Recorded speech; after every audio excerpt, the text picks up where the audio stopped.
TorahCafe.com.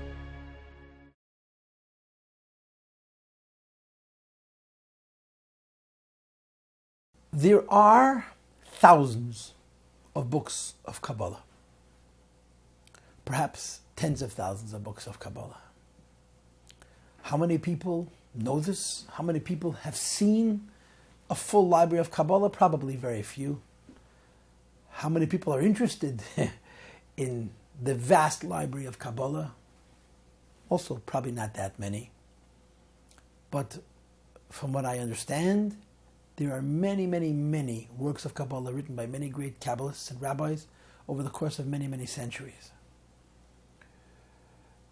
People who study Kabbalah today, I believe, for the most part, are consuming a relatively small body of Kabbalah works. In other words, there's so much out there written by so many that what reaches us, what becomes significant to us, are the choicest, are the best of these books, written by the greatest and the most familiar of these Kabbalists. I would like to identify three people, and talk about their contributions to Kabbalah at least a little bit, because their contributions are very special, very distinctive. Notwithstanding that so much was written by so many, the role that these three individuals played in codifying Kabbalah, in organizing Kabbalah, and as such, making Kabbalah available to a wider and wider audience, I think is undeniable. I will begin with the first personality. He's most famous for his classic work, Avodat Hakodesh, Avodat Hakodesh, which is really a classic work of Kabbalah. He's written several other books of Kabbalah which are quite famous, including the Tolas Yaakov, which is a commentary on Siddur, the prayer book and meditation and so on. And his name is Rabbi ben Gabbai. Rabbi ben Gabbai was, I believe, a Sephardic Jew, which meant that he originally had his roots in Spain. And his most famous work is the Avodat Hakodesh. The Avodat Hakodesh is a very, very special book, very unusual book. If I may offer a personal thought, I'm not an expert on Kabbalah. I haven't studied thousands of books of Kabbalah. I haven't read 10 books of Kabbalah. But today, Kabbalah is quite popular, and people are trying to access Kabbalah, trying to make it available to larger and larger audiences, translating it into English, and to offer summaries or consolidated versions of Kabbalah works and so on and so forth. I haven't seen anybody make an effort at translating this work, Avodat Hakodesh. And in my humble opinion, if there's a book of Kabbalah which will actually teach you something about what Kabbalah is about, it is this book, more than the Arizal's writings and perhaps even more than the writings of the Ramak, who we'll get to later on. It's a very, very, very important work of Kabbalah. It's important because it lays the groundwork. It really tells you the most important things about what Kabbalah is. When a person enters into the world of Kabbalah, the first thing you need to know is what's Kabbalah's point. Once you know what's Kabbalah's point, you want to know what's Kabbalah's form. In other words, what's the image, the framework within which that purpose can be achieved. Once you know the point of Kabbalah and you know the form of Kabbalah, then you have to know the method. How do I make it all happen? How do I do it? And I think that Avodat Hakodesh does a better job than anybody in bringing this forward. In short, Kabbalah is about Ein Sof. Kabbalah, if you had to reduce Kabbalah to one word, the word that I think would reflect Kabbalah more than any other is the word godliness, the light of God. In philosophy, there's no such thing as godliness. There's either God or non-God. Mysticism says there is something which is neither God nor a creation, called the light of God or the Ein Sof. And this concept of godliness or Ein Sof is very critical, because since it's light, it interacts with medium, it interacts with what we call in Kabbalah vessels. And it allows for there to be a relationship between man and God. But when you say in Kabbalah that Kabbalah allows for there to be a relationship between man and God, you really mean for there to be a relationship between a man and godliness. And to this end, in the world of Kabbalah, the most important form, the most important level, the most important idea of which Kabbalah speaks is called Adam Ha'elyon, or the world of Atzilut.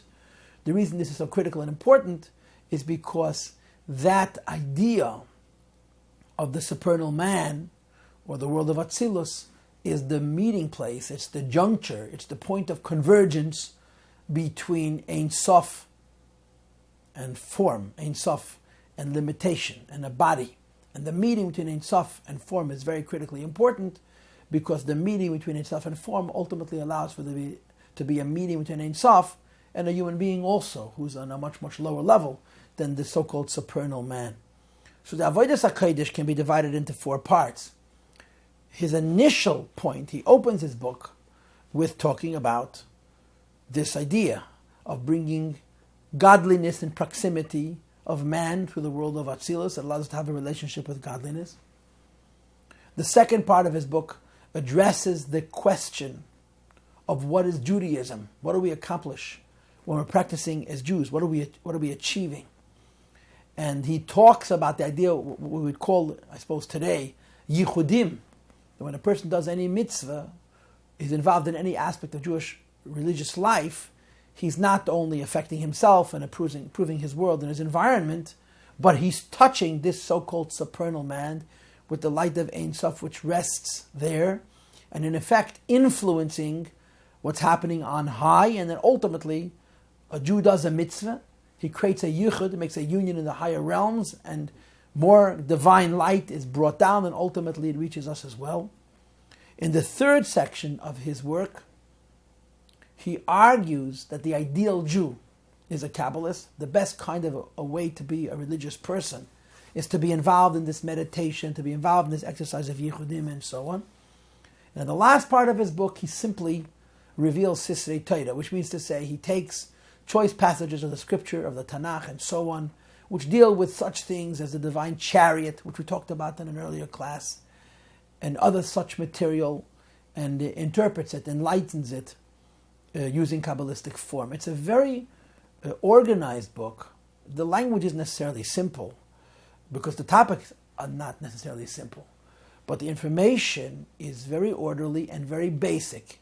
And I think it's overlooked. I think people do not appreciate just how meaningful, if a person is intelligent and really wants to know what Kabbalah is about, Avodat Hakodesh may be the best opening book. Not simple and not easy, but comprehensive and important. There's one thing that I wish to underscore about this work, Avodat Hakodesh, from Rabbi Meir ben Gabi, and that is, first of all, his form is quite philosophical. He uses language which is philosophy/mystical language. It's not as rigid a Kabbalistic form as you have later. But there's one thing which I think is important to underscore, and that is, and forgive my candor, he really gives the Rambam a beating. He really beats up on Maimonides. And not just on Maimonides, but on all philosophy and all Jewish philosophy. He's really, really brutal. And it doesn't happen once or twice, it's almost on every page. The idea, in short, is that philosophy is secular. Philosophy's roots are not Jewish. Torah is Jewish. The Talmud is Jewish. The Mishnah is Jewish. It came to us from Moses through the tradition. Philosophy is, call it what you wish, Greek or what have you, but it's certainly not Jewish. And Jewish philosophy is an adaptation of this secular form of logic to address theological questions of Jewish faith, to interpret custom and tradition and the mitzvot and so on and so forth. And philosophy, when it emerged in the Jewish world, was critically important, because the philosophy that emerged in the Jewish world was the only way Jewish people could fend off the onslaught of secular philosophy, which mocked religion. It mocked revelation, it mocked miracles, it mocked purpose, it mocked afterlife, and so on, mocked the soul, and so on. But once Kabbalah re-emerged on the scene, and Kabbalah is Jewish, Kabbalah's roots are Torah, are Sinai, so here you had this body of knowledge, this school of thought, which had been so helpful in carrying Jewish people through a difficult period of their history theologically, that all of a sudden, yesterday's friend becomes today's foe because Kabbalah is speaking a higher truth. And many mystics, and the Avodat Hakodesh is in that class, saw absolute conflict between philosophy and mysticism. They saw no reconciliation. They found no way in any at all to find room for both. They saw philosophy as secular. Whether it should ever have been written can be debated, but they certainly felt that once Kabbalah made its appearance, works of Jewish philosophy should be disposed of.